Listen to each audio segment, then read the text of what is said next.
안녕하세요, 여러분. 오늘은 서울 시민의 혈세가 어디로 흘러가고 있는지 그 충격적인 가계부를 단독으로 입수해 여러분께 들려드리고자 합니다. 오세훈 서울시장이 야심차게 추진하고 있는 한강버스 사업.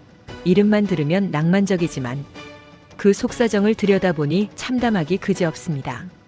무려 1,500억 원에 가까운 예산을 쏟아붓고도 벌어들인 돈은 그 10분의 1에도 못 미친다는 소식입니다. 오늘 저희와 함께 이 거대한 예산 낭비의 실체를 낱낱이 파헤쳐 보겠습니다. 챕터 1. 1,487억 원의 지출과 104억 원의 시청자 여러분, 상식적으로 이해가 가십니까? 어떤 사업을 시작하면서 1,487억 원이라는 어마어마한 돈을 썼는데 정작 돌아온 수입은 104억 원뿐입니다. 이것이 바로 현재 서울시 한강버스의 냉혹한 현실입니다. 2025년 11월까지의 지출과 수입 내역이 이번에 처음으로 확인되었습니다. 세부 내용을 보면 더욱 기가 막힙니다. 전체 지출액 1,487억 2,500만 원 중에서 선박과 선착장, 기반시설을 만드는 데 들어간 건조 사업비만 1,422억 원이 넘습니다. 반면 운영 수입으로 잡힌 104억 원 중에서도 순수하게 시민들이 낸 승설료와 부대시설 매출은 50억 원 정도에 불과합니다. 나머지는 나라에서 받는 보조금과 세금 환급금으로 채워져 있습니다. 결국 시민의 주머니에서 나온 돈으로 배를 만들고 또 시민의 세금으로 수입을 억지로 부풀리고 있는 셈입니다. 이 엄청난 격차를 어떻게 메울 것인지, 서울시는 과연 계획이 있는 것인지 묻지 않을 수 없습니다. 챕터 2. 장밋빛 환상이 부른 예산의 늪. 처음 한강 리버버스 사업이 시작될 때 서울시가 내놓은 계획안을 기억하십니까? 당시 서울시는 2024년과 2025년 두 해 동안 운영 수입으로 약 285억 원을 벌어들일 것이라고 장담했습니다. 승설료로만 57억 원을 벌고 편의점과 식당 매출로 57억 원, 광고 수익으로 51억 원을 올리겠다는 구체적인 숫자까지 제시했습니다. 하지만 뚜껑을 열어보니 결과는 처참했습니다. 실제 수입은 예상치의 3분의 1 수준인 104억 원에 그쳤습니다. 왜 이런 차이가 발생했을까요?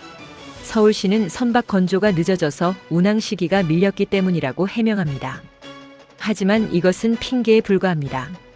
애초에 사업의 수익성을 너무 낙관적으로 평가했거나 정치적 성과를 위해 무리하게 수치를 끼워 맞춘 것이 아니냐는 의구심이 들 수밖에 없습니다. 장밋빛 미래만 제시하며 일단 돈부터 쓰고 보는 행정.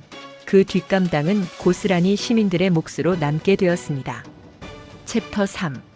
1,376억 원이라는 거대한 빚의 산. 더욱 심각한 문제는 앞으로 갚아야 할 빚입니다. 한강버스를 운영하는 합작회사인 주식회사 한강버스는 현재 금융권과 서울주택도시개발공사 즉 SH로부터 빌린 돈이 무려 1,376억 원에 달합니다.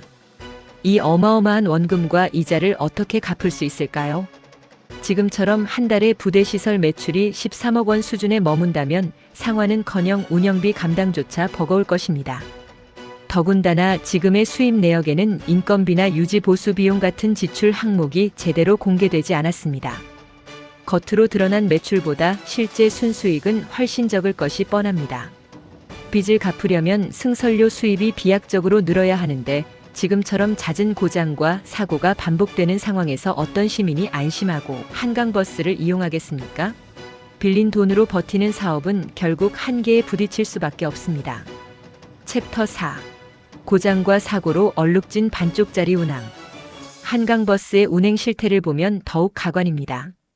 지난 9월에 큰 기대를 받으며 정식 운항을 시작했지만 고작 열흘 만에 잦은 고장으로 멈춰 섰습니다. 재정비를 거쳐 11월에 다시 운항을 재개했지만 이번에는 잠실 선착장 인근에서 강바닥에 배가 걸리는 사고가 발생했습니다. 이 사고로 인해 현재 전체 7개 구간 중에서 4개 구간의 운항이 중단된 상태입니다. 6개의 엔진을 달고 빠르게 달린다고 자랑했지만 정작 한강의 지형조차 제대로 파악하지 못해 사고를 낸 것입니다. 현재 한강버스는 그야말로 반쪽짜리 운항을 이어가고 있습니다. 서울시는 내년 1월에나 전 구간 운항을 재개하겠다고 하지만 이미 시민들의 신뢰는 바닥으로 떨어졌습니다. 안전조차 담보하지 못하는 배에 누가 선뜻 3,000원이라는 요금을 내고 타겠습니까? 부대시설 매출을 늘려 빚을 갚겠다는 계획이 얼마나 허망한 것인지 보여주는 대목입니다. 챕터 5. SH공사는 서울시의 사금고인가? 이번 사업에서 가장 논란이 되는 부분 중 하나는 바로 서울주택도시개발공사 SH의 역할입니다. SH는 서울시가 100% 출자한 지방공기업입니다. 그런데 이 공기업이 한강버스 사업에 수백억 원을 빌려주고 그 상환 시기까지 마음대로 미뤄줬다는 사실이 드러났습니다. 원래대로라면 올해와 내년에 갚아야 할 단기 대여금 600억 원 이상을 2038년 이후에 갚으라고 연기해 준 것입니다. 이것은 사실상 빚을 탕감해 준 것이나 다름없습니다. 집 없는 서민들을 위해 주택을 공급해야 할 공기업의 자금이 왜 시장의 역점 사업이라는 이유로 수익성도 불투명한 한강버스에 쏟아부어지고 있는 것일까요? SH 측은 시설 명소화와 추가 수입원 발굴을 통해 빚 상환에 문제가 없도록 하겠다고 하지만 구체적인 근거는 제시하지 못하고 있습니다. 공공기관의 자금을 마치 개인 주머니 돈처럼 사용하는 이런 행태는 반드시 바로잡아야 합니다. 챕터 6. 부대시설 매출의 목매는 기형적인 구조. 한강버스의 본질은 대중교통이어야 합니다. 하지만 지금의 수익 구조를 보면 주객이 전도되었습니다. 승선료 수입은 9월 한 달 기준으로 7,100만 원에 불과한데 선착장 편의점과 식당 매출이 수익의 대부분을 차지하고 있습니다. 편의점에서 29억 원, 치킨집에서 11억 원을 벌어들이는 것이 이 사업의 실체입니다. 배를 타는 승객보다 치킨을 먹고 커피를 마시는 시민들의 지갑에 기대어 사업을 유지하고 있는 셈입니다. 이것이 과연 오세훈 시장이 강조했던 리버버스의 모습입니까? 선착장을 명소화해서 팝업 스토어를 열고 광고판을 설치해 돈을 벌겠다는 계획은 이 사업이 대중교통으로서 실패했음을 자인하는 꼴입니다. 본업인 운항 수익으로는 도저히 답이 안 나오니 부수적인 장사에 매달리는 기형적인 구조, 이것이 한강버스의 현주소입니다. 챕터 7. 미래 세대에게 떠넘기는 정치적 부담. 야권에서는 이번 사업을 두고 차기 대선을 의식한 무리한 정치 사업이라고 맹비난하고 있습니다. 수익성과 지속 가능성이 검증되지 않은 상태에서 시장의 치적을 위해 사업을 밀어붙였다는 것입니다. 특히 1,000억 원대의 빚 상환 시기를 10년 뒤로 밀어버린 것은 결국 그 부담을 다음 시장과 미래의 청년 세대에게 떠넘기는 무책임한 처사라는 지적이 나옵니다. 지금 당장 성과를 내기 위해 일단 저지르고 보자는 식의 행정은 결국 공공부채의 폭발로 이어질 수밖에 없습니다. 한강버스가 진정으로 시민을 위한 사업이었다면 철저한 검증과 시범 운행을 통해 안전과 수익을 먼저 확인했어야 합니다. 하지만 지금 남은 것은 산더미 같은 빚과 사고뭉치 선박들 뿐입니다. 정치적 야심을 위해 시민의 혈세를 도박처럼 사용하는 일은 이제 멈춰야 합니다. 챕터 8. 시민의 눈으로 감시해야 할 진실.